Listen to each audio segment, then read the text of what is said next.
옛날에 만득이라고 하는 그 백정이 있었습니다. 여러분 백정 뭐 하는 사람인지 알죠? 네, 고기를 잘라서 이렇게 파는 푸주간에서 일하는 그런 사람인데 이 만득이가 운영하고 있는 푸주간에 두 양반이 고기를 사러 왔답니다.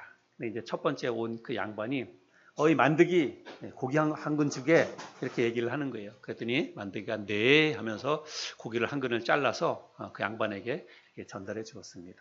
근데 곧 바로 이어서 또 다른 한 양반이 와서 고기를 주문하는데 박서방 나에게 고기 한 건 주겠나? 이렇게 얘기를 하는 거예요. 그랬더니 그 사람이 만드기가 네 하면서 또 역시 고기를 한 근 잘라서 이렇게 주는 겁니다. 두 양반이 이제 고기를 받아 들었는데 이렇게 보니까 첫 번째 양반이 이렇게 보니까 자기의 고기가 훨씬 작아 보이는 거예요. 그리고 훨씬 고기 질이 별로 안 좋게 이렇게 보이는 겁니다. 그래가지고 화가 나가지고 이북에 그 만드기 그러면서 왜 똑같은 고기 한 근을 주문했는데 내 것은 이렇게 고기도 작고 또 안 좋은 이렇게 부위를 주었냐고 그러면서 막 그렇게 혼을 내는 겁니다. 그러니까 만드기가 뭐라고 얘기하냐면 우리 그 양반님이 주문한 고기는 만드기가 잘라서 그렇고 이 두 번째 온 양반이 주문한 고기는 박서방이 잘라서 그렇습니다. 이렇게 대답을 하더랍니다. 우리가 옛말에 가는 말이 고와야 오는 말이 곱다 이런 말을 하지요. 그래서 말하는 게 참 중요하다 이런 생각을 해보게 됩니다. 가정이나 교회에서 특별히 우리가 나 혼자만 살 수 없잖아요. 우리는 나 혼자 이 세상을 살 수 없습니다. 가정에서도 이미 우리 가족들과 함께 살고 교회와도 또 여러 사람과 함께 지내고 밖에 나가서 친구를 만나든지 직장 생활을 하든지 우리는 여러 사람과 함께 지냅니다. 그런데 그 여러 사람과 함께 지낼 때에 우리는 하루에도 수천 마디의 이런 말을 하면서 사람들과 말을 하면서 이런 관계를 맺고 살아갑니다. 그래서 말 한마디가 굉장히 중요하죠. 말 한마디 때문에 가정의 화목이 깨지기도 하고 또 교회에서 다툼과 분열이 일어나기도 합니다. 그래서 우리가 어떻게 하면 하나님이 원하시는 화목한 가정 또 행복한 교회 생활을 할 수 있을까 이런 것들을 생각해 보는데 결론적으로 말씀을 드리자면 말을 잘해야 됩니다. 말을 잘해야 가정도 화목하고 가족 간의 관계도 좋은 관계를 유지할 수 있고 교회 생활도 행복하게 잘 할 수 있다는 거예요. 그러면 우리가 어떻게 해야 말을 잘할 수 있을 것인가? 어떤 말을 해야 우리의 가정이 행복해질 수 있고 우리의 신앙생활이 또 행복해질 수 있을지를 오늘 함께 말씀을 나누기를 원합니다. 오늘 말씀의 제목은 입술의 파수꾼인데 우리가 오늘 함께 나누는 이 말씀을 통해서 우리의 입술, 우리의 말 과연 어떻게 해야 하는지를 잘 배우고 실천할 수 있었으면 좋겠습니다.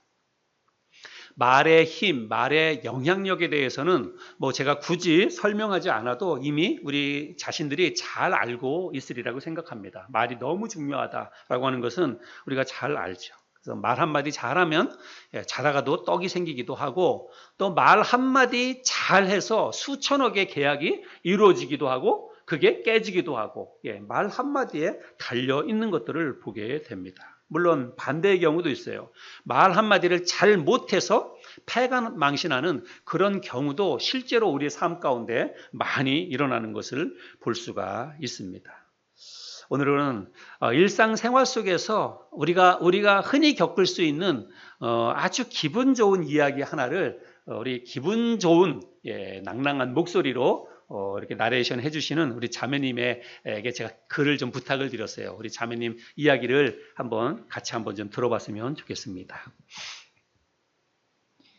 어제 엄마와 바람을 쐬러 나가서 저녁을 먹고 돌아왔다.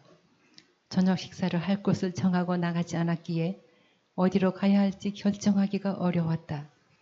천천히 걷는 중에 예쁘게 꾸며져 있고 분위기가 좋은 음식점 한 곳이 눈에 띄었다. 엄마는 바로 그 음식점에 가자고 하셨지만 난 크게 내키지 않았다. 밖에서 보기에 인테리어는 예뻤지만 엄마와 단둘이 외식을 할 기회가 많지 않은데 이렇게 나온 김에 검증된 맛집에 가보고 싶었다. 가본 적이 없어서 불안해하는 나에게 엄마는 맛있을 거라며 가자고 하셨다. 결과는 처음 가본 음식점이었는데 음식점 안에 들어가자마자 자리에 앉기도 전에 기분이 좋아졌다. 들어서자마자 주인 아주머니가 환하게 웃으며 어머 우리 가게에 완전 멋쟁이 아가씨가 오셨네. 여기 앉으세요. 라고 말씀하시며 맞아주시는 거다. 친절하시다는 느낌 정도가 아니라 사람과 친절히 한 몸이 된 것 같다는 느낌을 받았다. 메뉴는 비프 커틀릿이었는데 음식도 맛있었지만 24시간이 흐른 지금까지 내 기억에 진하게 남아있는 것은 음식의 맛보다도 아주머니의 친절함과 밝은 표정이다. 나는 양식을, 엄마는 한식을 주문했는데 수프와 빵이 1인분이 아닌 2인분이 나왔다. 원래 양식에만 나오는데 어머니도 같이 드셔보시라고 1인분 더 준비했어요. 라고 말씀하셨던 주인 아주머니, 수프가 하나 더 나온 것도 감사했지만 그보다도 아주머니의 말씀이 훨씬 더 감사하고 기분이 좋았다. 들어가자마자 들은 칭찬에 음식점에 들어선 순간부터 기분이 좋았던 나도 내내 웃으며 기분 좋게 식사를 했고 음료를 주문하면서 주인 아주머니께 음식이 정말 맛있어서 양이 많은데도 조금도 남기지 않고 다 먹었어요. 정말 최고로 맛있어요. 라고 말했다. 그랬더니 아주머니께서 그래요. 마감 시간까지 더 앉아 계셔도 한마디도 안 할게요. 라고 하셨다.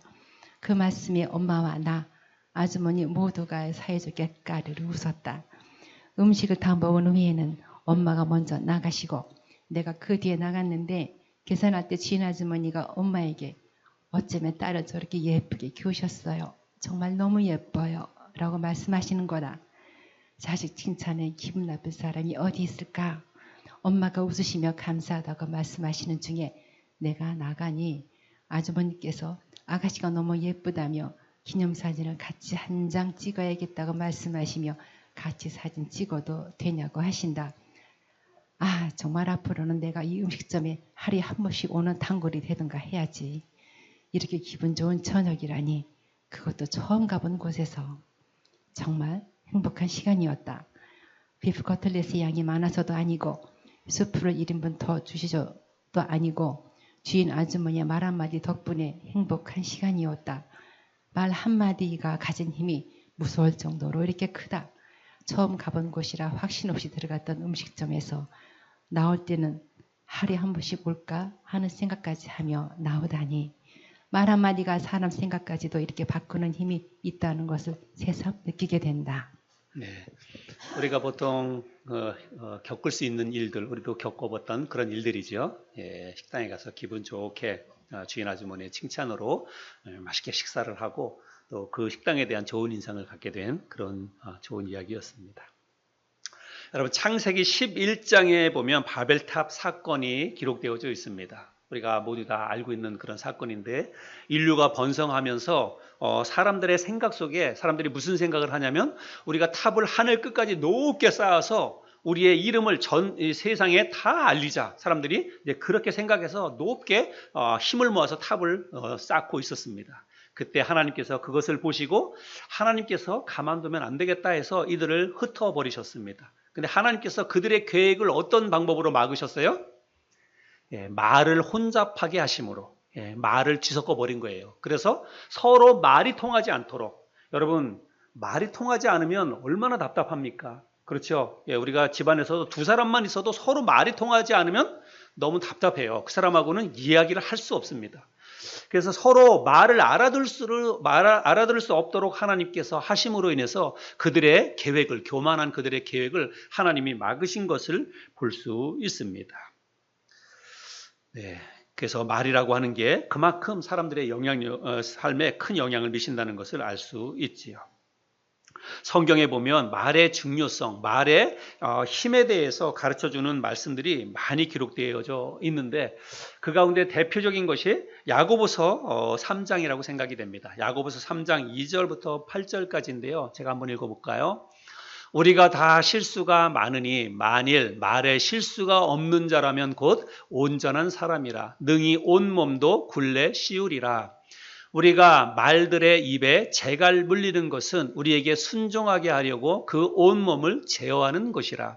또 배를 보라. 그렇게 크고 광풍에 밀려가는 것들을 지극히 작은 키로서 사공의 뜻대로 운행하나니 이와 같이 혀도 작은 지체로되 큰 것을 자랑하도다. 보라, 얼마나 작은 불이 얼마나 많은 나무를 태우는가.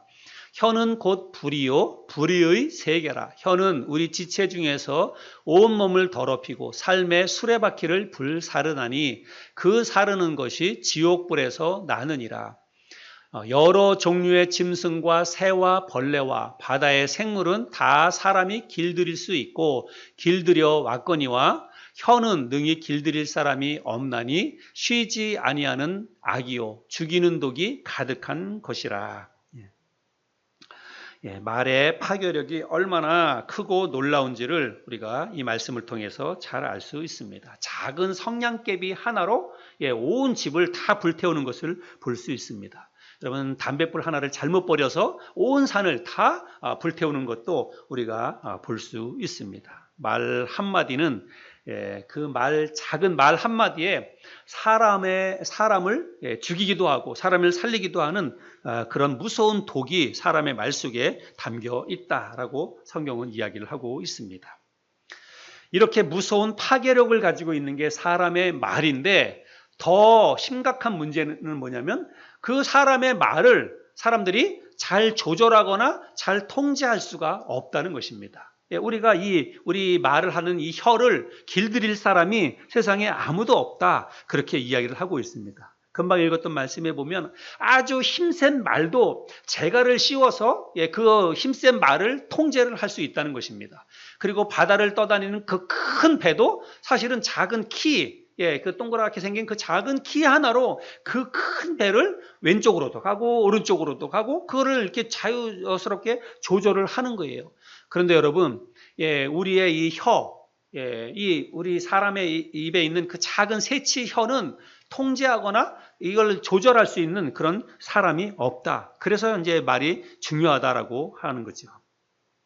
오늘 우리들이 읽었던 이 본문 말씀을 보면 우리 2절 말씀을 한번 볼까요? 같이 한번 읽어보겠습니다. 시작.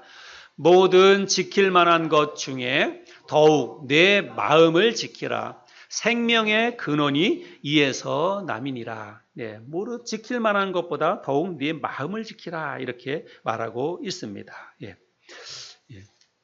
그리고 그 사람의 생명이 여기서 나온다라고 하면서 말을 지키는 것이 복록이 여기서 나온다 이렇게 얘기하고 있는데 여기 말씀해 보면 복록이라고 하는 것, 말을 잘 지키는 게 이제 우리의 복록을 지킨다 이렇게 얘기하고 있는데 복록이라고 하는 것은 영어로 보면 prosperity라고 하는 단어가 쓰여 있는데요. 이거는 번영, 번성 그런 뜻을 가지고 있습니다. 그래서 사람은 입술에 열매를 맺고 입술의 열매로 복록을 누리게 된다 이렇게 말하고 있는데요. 입술의 열매로 사람들이 먹고 산다라고 하는 것입니다. 그래서 내 입에 나오는 말을 먹고 산다는 거예요. 사람은 말을 먹고 산다라고 이야기하고 있습니다. 그래서 실제로 어떤 사람은 자신이 내뱉은 말로 인해서 번영을 누리기도 하지만 또 어떤 사람은 자신이 내뱉은 그런 말로 인해서 탈취를 당하게 되기도 하고 그렇습니다. 오늘 말씀의 제목이 입술의 파수꾼인데요. 우리 3절 말씀을 볼까요? 입을 지키는 자는 우리 같이 한번 읽겠습니다. 시작. 입을 지키는 자는 자기의 생명을 보존하나 입술을 크게 벌리는 자에게는 멸망이 오느니라. 그래서 말씀의 제목이 입술의 파수꾼인데 자신의 입을 지키는 사람은 자기의 생명을 보존하지만 그렇지 못한 사람은 멸망을 당하게 된다라고 이야기를 하고 있습니다. 자신의 입술을 잘 지켜야 된다. 말을 조심해야 된다. 말을 잘해야 된다라고 하는 것입니다. 그래서 여러분 우리는 내가 쌓아놓은 재물이 나의 삶을 지키는 것이 아닙니다. 내가 이루어 놓은 어떤 명성과 내 지위와 사회적인 지위와 이런 것이 나를 지키는 것이 아니라 높은 권력이나 지위가 나를 지켜주는 것이 아니라 나의 이 새치 혀가 나를 지켜준다라고 하는 것을 우리가 명심해야 될 줄로 믿습니다. 가정과 교회에서 혹은 직장과 사회에서 우리가 말을 어떻게 해야 하는지 여러분 이게 굉장히 중요한데 우리 몇 구절 성경 말씀을 통해서 말의 중요성에 대해서 또 우리가 어떤 말을 해야 되는지 말을 어떻게 해야 되는지를 함께 좀 살펴보기를 원하는데 먼저 잠언 15장 1절 말씀을 볼까요? 잠언 15장 1절에 보면 유순한 대답은 분노를 쉬게 하여도 과격한 말은 노를 격동하느니라. 그래서 유순한 말을 해야 된다라고 말하고 있는데 이 말씀을 공동 번역에서는 조금 더 쉽게 번역을 하고 있는데요. 부드럽게 받는 말은 화를 가라앉히고 거친 말은 노여움을 일으킨다. 말도 부드럽게 하고 대답도 부드럽게 해야 된다. 이렇게 말하고 있죠. 그 다음에 잠언 15장 4절도 한번 볼까요? 온순한 혀는 곧 생명나무이지만 패역한 혀는 마음을 상하게 하느니라. 온순한 혀와 패역한 혀 이렇게 말하고 있는데 이 말이 조금 어렵죠. 또 공동 번역 성경으로 또 이 구절을 보면요. 따뜻한 말은 생명의 나무가 되고 가시 돋친 말은 마음을 상하게 한다. 그래서 이 두 구절을 종합적으로 해서 보면 우리가 말할 때 부드럽게 말해야 된다는 것입니다. 따뜻하게 말해야 된다는 거예요. 부드럽게 말하고 따뜻하게 말하면 화가 났던 것도 화를 누그러뜨린다라고 말하고 있습니다. 화를 가라앉히고 인간관계를 풀어준다 이렇게 말씀을 하고 있습니다. 반대로 가시돋친 말, 거친 말은 마음을 상하게 하고 화를 불러일으킨다 이렇게 말하고 있습니다. 그래서 우리가 말할 때에는 듣는 사람이 감정이 상하지 않도록 화가 마음속에서 일어나지 않도록 최대한 말을 부드럽게 그리고 따뜻하게 친절하게 그렇게 말을 해야 한다라고 말씀하고 있습니다. 이 외에도 말에 관한 좋은 말씀들이 잠언에 많이 있는데요. 잠언 4장 24절에 보면 구부러진 말을 내 입에서 버리며 비뚤어진 말을 내 입에서 멀리하라. 그래서 구부러진 말이 뭘까? 비뚤어진 말이 뭘까? 이게 조금 그냥 문자적으로만 읽으면 좀 어려운데 구부러진 말이라고 하는 것은 남 속이는 말입니다. 거짓말이 되겠죠. 남 속이는 말 혹은 비방하는 말. 다른 사람을 비방하는 말 이런 말이 구부러진 말이고 비뚤어진 말은 남 해치는 말 혹은 남을 비꼬는 말 이런 말이 바로 비뚤어진 말이다라고 하는 것입니다. 근데 사람들 이야기하다 보면 똑같은 말인데도 그냥 말을 비꼬아서 하는 그런 사람들이 있습니다. 말을 비꼬아서. 그래서 그러면 말을 비꼬아서 하는 말을 들으면 감정이 상해요. 기분이 아주 나쁩니다. 그래서 뭐 내가 들어야 될 안 좋은 소리가 있으면 들어야죠. 뭐. 근데 듣는데도 그냥 뭐 직설적으로 오히려 그냥 딱 얘기해주면 알아듣겠는데 그걸 은근히 비꼬아서 얘기하면 기분이 더 나빠요. 더 감정이 상하고 그렇죠. 그래서 듣는 사람이 감정이 상하지 않도록 말을 비꼬아서 하면 안 된다라고 하는 것입니다. 그리고 또 어떤 사람들은 말을 하면 항상 그 사람 이야기를 듣다 보면 저 사람은 항상 부정적으로 얘기하는 사람들이 있어요. 어떤 일이 있어도 항상 똑같은 어떤 이야기를 듣거나 혹은 똑같은 것을 보거나 혹은 어떤 똑같은 뉴스를 접해도 어떤 사람은 그거에 대해서 그럴 수도 있지. 그런가 보다. 이렇게 생각을 하는데 어떤 사람은 그런 거 들어도 항상 부정적으로 반응해요. 항상 비판적으로 반응하는 사람들이 있습니다. 여러분 잘 기억하시기 바랍니다. 사람은 뭘 먹고 산다고요? 말을 먹고 삽니다. 내가 하는 말. 내 입에서 나가는 말이 부정적인 말이라든지 비방하는 말이라든지 여러분 우리가 그런 말을 습관적으로 하거나 내 말의 습관이 항상 그렇게 되어 있다면 여러분 그거는 돌아서 나에게 온다는 것을 기억해야 됩니다. 우리는 내가 내뱉은 말을 먹고 산다라고 하는 것을 여러분 입술의 복록, 입의 열매를 먹고 산다. 성경에서 그렇게 말하고 있는데 우리가 그래서 말을 조심해야 된다. 말을 잘해야 된다라고 하는 것이죠. 또 잠언 12장 8절 말씀에도 보면 칼로 찌름같이 함부로 말하는 자가 있거니와 지혜로운 자의 혀는 양약과 같으니라.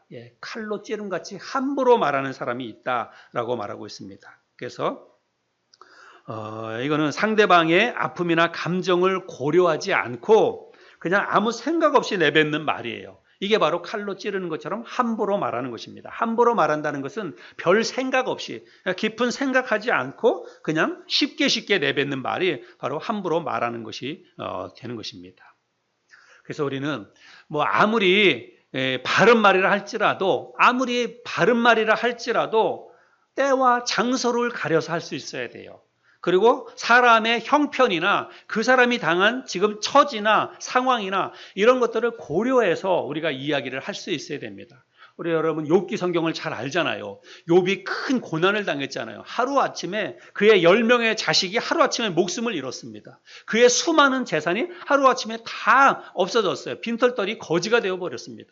세상에 이렇게 세상 살아가면서 아마 욥처럼 이렇게 심각한 아주 큰 고난을 한꺼번에 당하는 사람은 없을 거예요. 우리가 살다 보면 이런저런 고난을 당하기는 하지만, 근데 욥이 그렇게 큰 고난을 당했을 때 욥을 위로하기 위해서 왔던 세 친구가 여러분 하는 말들을 보면 욥기의 전반적인 내용이 그런 거잖아요. 그 사람들이 하는 말의 결론적인 답은 뭐냐면 아니 땡 굴뚝에 연기가 나겠냐 이 얘기예요.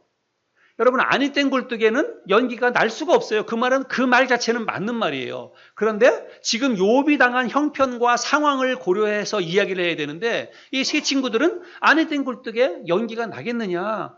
네 자식들이 뭔가 잘못했기 때문에 하나님이 징계를 한 것이지, 아니면 네가 뭔가 깨끗하다고 하지만 네 속을 들여다봐라. 네 속에 뭔가 잘못한 게 있기 때문에 하나님이 벌 주신 게 아니겠느냐. 잘 생각해봐라. 아니 땡 굴뚝에서는 연기가 날 리가 없다. 이렇게 하는 거예요. 여러분 욥기 전반적인 내용이 다 그 내용 아닙니까? 근데 여러분 그거 지금 욥에게 와서 할 이야기입니까?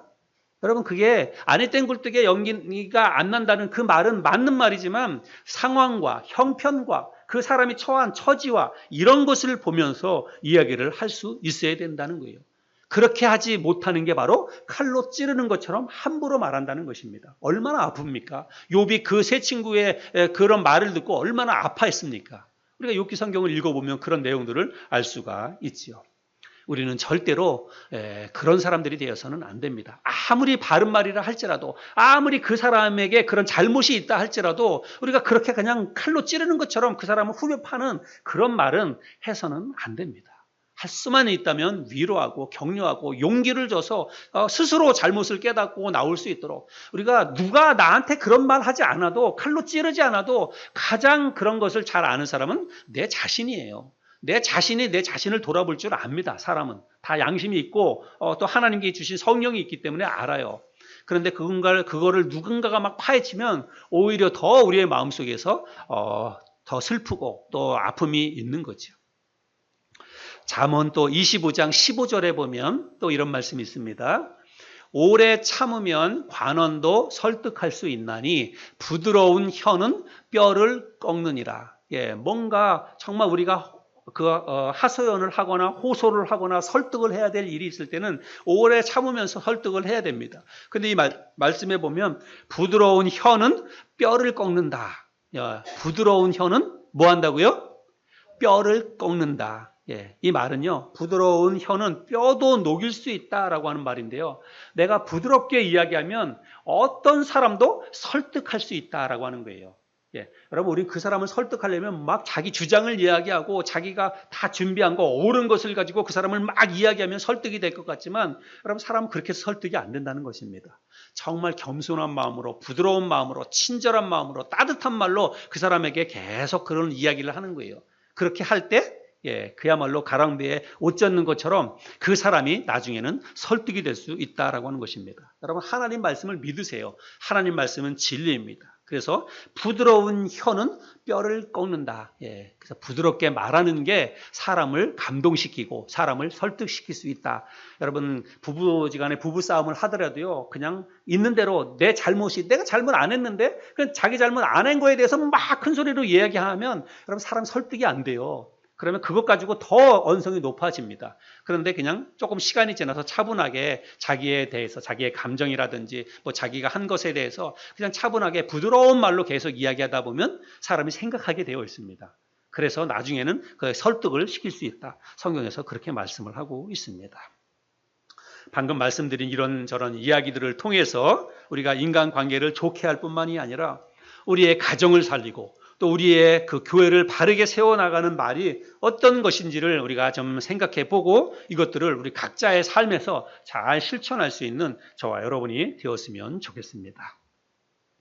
우리 하나님을 믿는 하나님의 사람들은 말을 덕스럽게 잘 할 수 있어야 됩니다. 말을 덕스럽게 잘 해서 내 주변에 있는 사람들에게 선한 영향력을 미치며 살아야 됩니다. 그게 여러분, 그게 전도예요. 우리가 꼭 예수 믿으라고 또 우리 교회 가자고 해서 이렇게 끌고 오는 게 전도가 아니라 삶에서 가정에서 믿지 않는 배우자에게 믿지 않는 자녀들에게 부모에게 우리가 말을 잘해야 돼요. 말을 부드럽게 잘하고 말을 잘하면 그것을 통해서 선한 영향력을 미칠 수가 있다는 것입니다. 그래서 우리가 사람들을 전도할 수가 있다는 사실입니다. 그러면 여러분 말을 잘한다는 것은 어떻게 하는 걸까요? 어떻게 하는 게 여러분 말을 잘하는 것일까요? 언변이 좋거나 말을 유창하게 하는 게 여러분 말을 잘하는 것일까요? 그렇지 않습니다. 상대방이 듣고 기분이 좋아지는 것, 그게 말을 잘하는 거예요. 내가 어떤 말을 했을 때 상대방이 내 말을 듣고 기분이 좋아져요. 그리고 정말 내 마음속에 있던 게 풀어져요. 여러분 그게 말을 잘하는 것이다 라고 하는 거예요. 마음이 평안하고 즐겁게 되도록 말을 덕스럽게 하는 거. 우리 금방 자매님이 읽어주셨던 식당 아주머니 같이 자기 가게 오는 그 손님에게 말을 그렇게 예쁘게 잘하니까 사람이 그러면 음식이 그냥 자연스럽게 맛있게 되는 거예요. 말 한마디 잘하는 것 때문에 음식이 맛있어지고 그 집에 또 가고 싶은 그런 마음이 자연스럽게 든다라고 하는 것입니다. 우리가 사람의 성질이나 됨됨이를 가리킬 때 우리가 성품이라고 하는 말을 쓰지요. 성품. 네.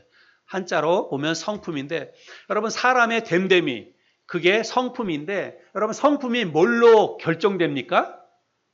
저기 보세요. 성품의 품자는 입구자, 사람의 입 세 개가 모여서 그 사람의 됨됨이가 결정된다는 뜻입니다.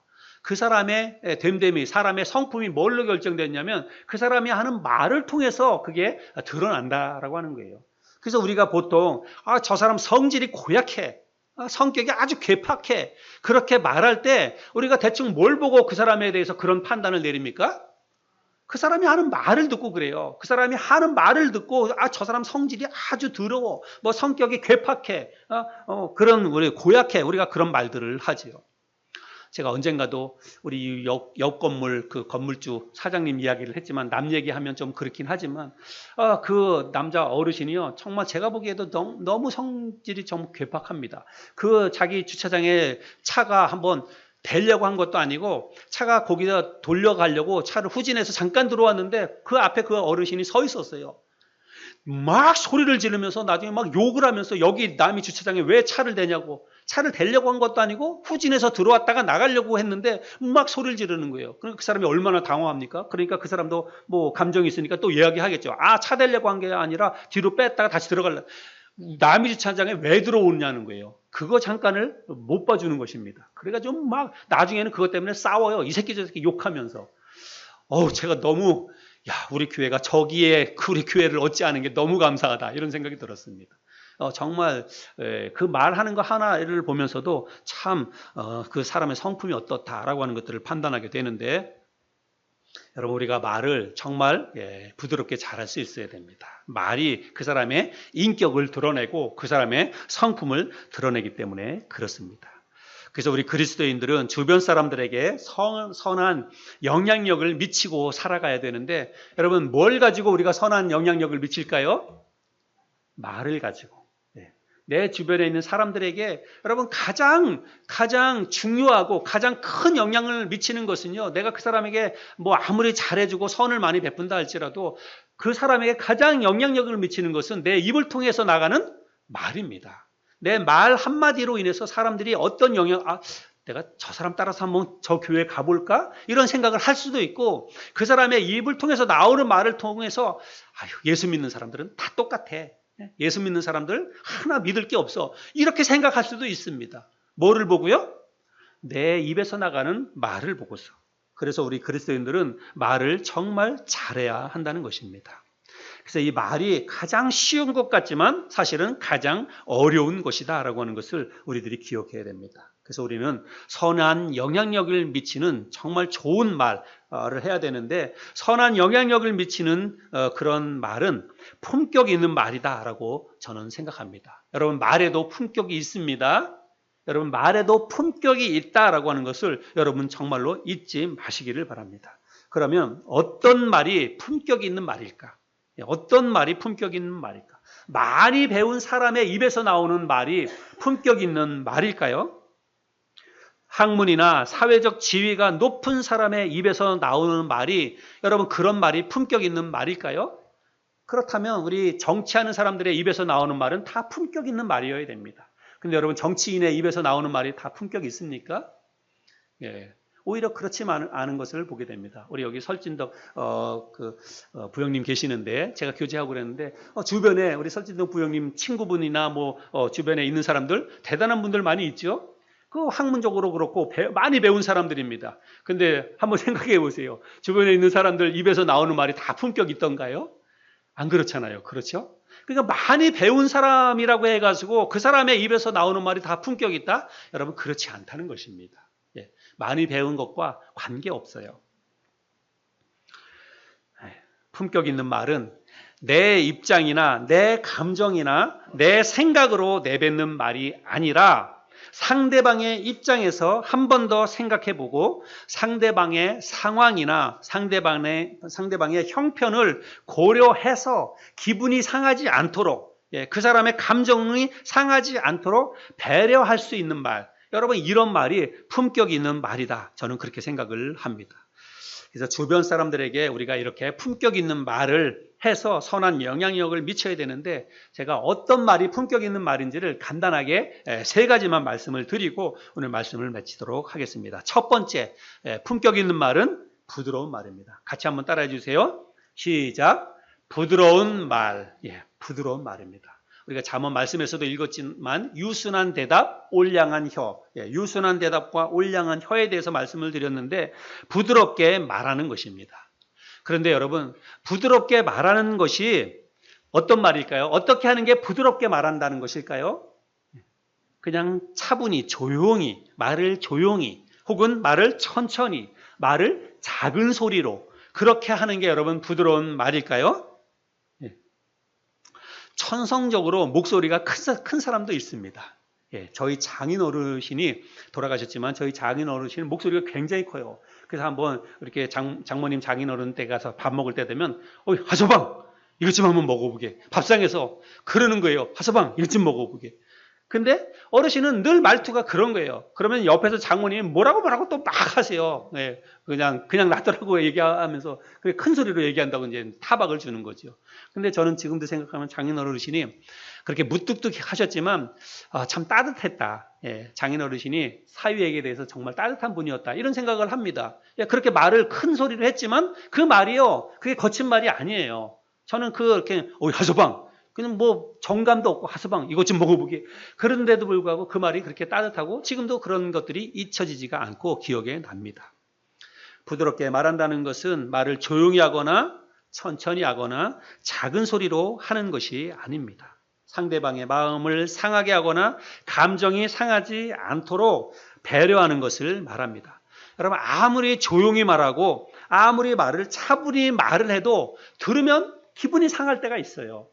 여러분 제가 언젠가도 설교 시간에도 예화로 말씀을 드렸지만 여기 용인 서부경찰서 앞에 가면 주유소들이 쭉 있는데 거기 여러분 LPG 가스를 넣는 주유소가 있어요. 제 차량이 예전에 LPG 가스 차였는데 거기 차 가서 가스를 넣을 때 되면 그때는 가스는 다 옆에서 넣어주잖아요. 주연이. 어떤 아저씨가 와서 가스를 넣어줘요. 그리고 다 이제 계산을 다 합니다. 그리고 나서 그 아저씨가 꼭 하는 말이 뭐냐면 어떻게 말하냐면 잘 가요 이렇게 얘기해요. 잘 가요 이렇게 얘기해요. 너무 부드럽죠? 부드럽게 그냥 남자인데 잘 가요 이렇게 얘기해요. 근데 그 인사를 듣고 나면요 기분이 너무 나빠요. 기분이 확 상하는 거예요. 여러분 왜 그랬냐면 그 사람이 가만히 보면 저보다 나이가 훨씬 어려요. 나보다 나이가 훨씬 어린 사람이에요. 나이가 훨씬 어린 사람인데 기름을 넣어주고 나한테 잘 가요 이렇게 얘기해요. 기분이 얼마나 너무 기분이 나빠요. 그럼 무슨 뜻인지 알겠죠? 부드럽게 말한다고 차분히 조용히 말한다고 해가지고 그게 그냥 작은 소리로 말하는 게 아닙니다. 상대방을 보면서 상황에 맞게 그렇게 이야기할 수 있어야 한다는 것입니다. 저와 여러분들이 같은 말을 하더라도 기분 나쁘지 않게 사람들의 마음이 상하지 않도록 상처가 되지 않도록 여러분 그렇게 말하는 게 품격 있게 말하는 것입니다. 그리스도인들은 그렇게 품격 있는 부드러운 말을 할 수 있어야 됩니다. 두 번째는 정직한 말입니다. 또 따라해 주시기 바랍니다. 정직한 말. 가정이나 교회 같은 우리가 여러 사람과 어울려서 살면서 여러분 공동체 안에서 정말 가장 중요한 것은 정직이라고 생각합니다. 교회 안에서 또 가정에서 여러분 가정에서 부부지간에 남편이 아내에게 정직하게 말하지 않고 또 아내도 남편에게 정직하게 말하지 않고 부모가 자식에게 정직하게 말하지 않고 자식이 부모에게 대해서 정직하게 말하지 않는다면 여러분 그게 무슨 가정입니까? 그 안에서 무슨 행복이 있겠습니까? 부부간에 어떤 일이든지 정직하게 말해야 됩니다. 정직하게 말하지 않으니까 싸움이 나는 거예요. 당신은 왜 맨날 거짓말하냐고 이렇게 되는 것입니다. 자식에게 대해서도 자식이 부모에게 대해서 빤한 거짓말을 하면 그것 때문에 화가 나는 거예요. 잘못한 일 때문에 화가 나기도 하지만 잘못한 일보다도 더 화가 나는 거는 거짓말하는 게 더 화가 나는 거예요. 우리 어른의 입장에서 보면 요놈이 뭔 거짓말 하는지 빤히 알잖아요. 그런데도 되고 거짓말을 하면 그러면 기분이 나쁜 것입니다. 그러면 가정에 화목이 이루어질 수 없습니다. 교회에서도 성도들 간에 여러분 정직하게 말해야 됩니다. 어떤 일이 있든지 정직하게 말해야 됩니다. 우리가 우리 안에서 정직하게 말하지 않으면 우리가 어떻게 밖에 나가서 사람들에게 예수 믿으라고 할 수 있겠습니까? 어떻게 다른 사람들에게 우리 교회에 와보라고 우리가 이야기할 수 있겠습니까? 우리 안에서도 서로 정직하지 못한데 그렇죠? 뭘 믿으라고 우리가 이야기할 수가 있겠습니까? 그래서 가정에서도 그렇고 교회에서도 그렇고 여러분 품격 있는 말은 정직한 말입니다. 정직한 말을 했을 때 나에게 어떤 불이익이 온다든가 어떻게 인간관계가 조금 더 서운해진다든가 그럴 수 있어요. 정직하게 말하면. 그러나 여러분 우리는 그 길을 가야 됩니다. 그렇게 할 때 나중에 가면 그게 오히려 전화위복이 되어서 정직하게 말해서 오히려 관계가 더 좋아질 수 있습니다. 나중에 처음에 들을 때는 서운할 수 있고 처음에 정확하게 이야기해가지고 그렇게 이야기하면 관계가 좀 멀어질 수도 있겠지만 여러분 그걸로 인해서 사실은 멀어진다고 하면 그거는 우리가 감수해야 돼요. 예.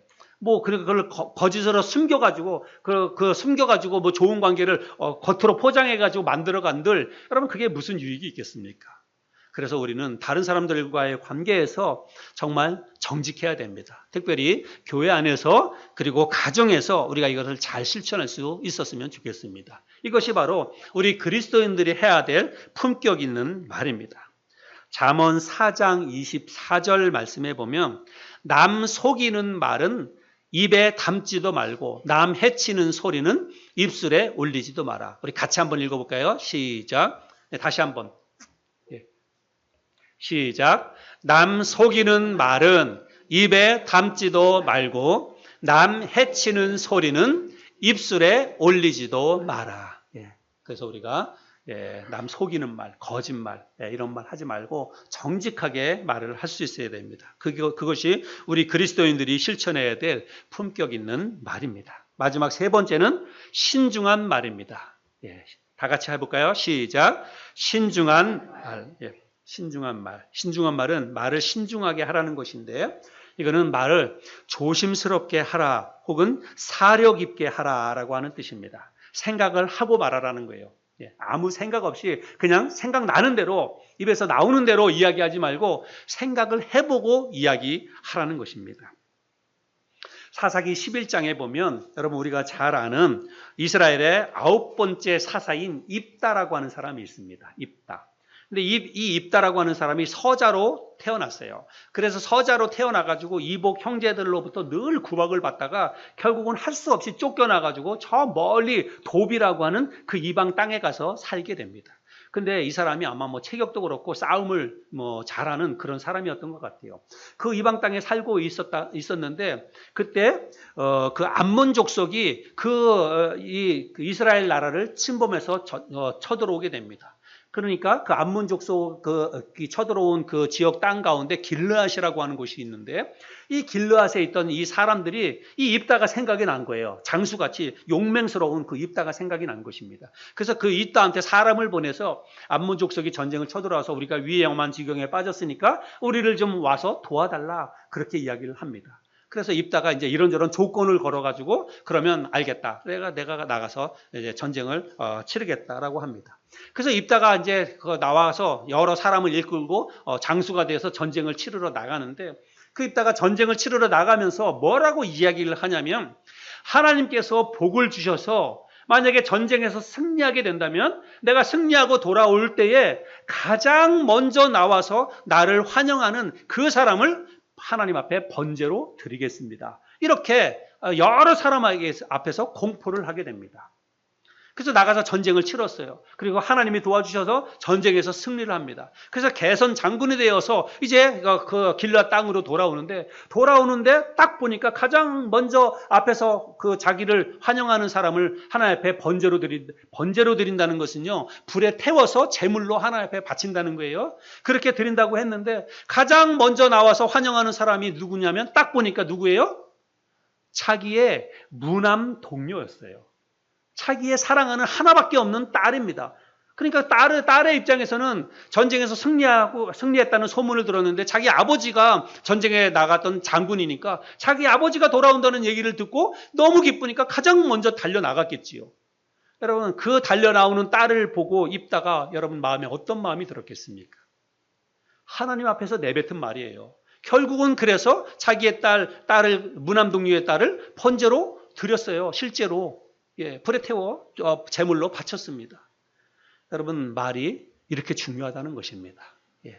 아무리 하나님 앞에서 우리가 뭐 서원을 하거나 무슨 말을 한다 할지라도요, 정말 우리가 생각해 보고 해야 돼요. 인간 관계 속에서도 우리가 얼마나 이런 실수를 많이 합니까? 우리가 얼마나 이런 걸 통해서 우리가 후회를 많이 합니까? 내가 이 말을 한 번 내뱉으면 어쩔 수 없잖아요. 내뱉고 나서 후회하고, 내가 그러지 말걸. 그렇게 하면서 그 사람한테 또 전화하거나 카톡에 가서 미안하다 하도 여러분 그게 없어지나요? 여러분 카톡도 안 지워져요. 내가 지워온다고 해가지고 없어지는 게 아니라 그 사람에게는 남아 있습니다.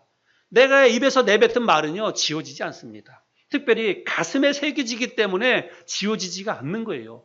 특별히 상처가 되는 말이나 아픔이 되는 말은요, 평생 갑니다. 평생. 그러니까 우리가 그런 실수를 하지 않으려면 어떻게 해야 되냐면 좀 생각해 보고 해야 됩니다. 내가 어떤 말을 할 때, 특별히 어떤 중요한 일이 생겼을 때는요, 우리가 부부지간에도 싸움할 수 있어요. 저도 뭐 아내하고 많이 싸웠습니다. 젊은 시절에. 요즘은 안 싸우지만 젊은 시절에 진짜 많이 싸웠어요. 뭐 사니 못 사니 이런 말도 하고 그랬습니다.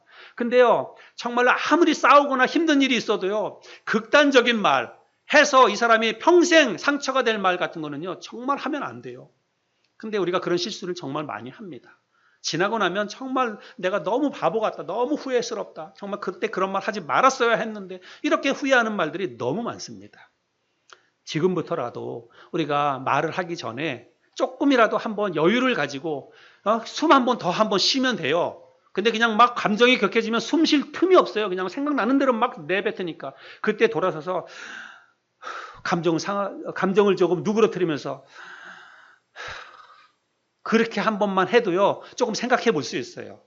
그래서 조금 더 한번 생각해 보고, 그리고 나서 감정을 누그러뜨리고 말을 하면 조금 더 부드럽게 말할 수도 있고, 조금 더 여과시켜서 말을 할 수 있습니다. 우리가 이런 걸 해야 됩니다. 그래서 말을요, 정말 사력 있게 신중하게 하라. 이 말은 조금 더 한번 생각해 보고, 한 번 더 생각해 보고 말을 하라고 하는 그런 뜻입니다.